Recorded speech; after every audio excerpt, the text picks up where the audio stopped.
কি করো? এটা কি বানিয়েছো? কি বানিয়েছো? পতাকা। এটা পতাকা? হ্যাঁ, এটা কি? এটা কি ঘর? মাটির। এই দেখো ঘর বানিয়েছে, ওই যে পতাকা ওড়াচ্ছে। এই দেখো চন্দ্রমল্লিকা গাছগুলো এরকম হয়েছে। এই তো তোজোর গাছ, গাছে ফুল এসেছে।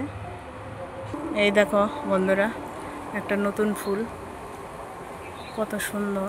এবার একটা হয়েছে, এর আগের বার আরও অনেকগুলো হয়েছিল, এখনো অনেকগুলো হবে মনে হচ্ছে। এই যে বেরোচ্ছে, এই যে। না, ওখানে পাতা নেই, চলে আসো।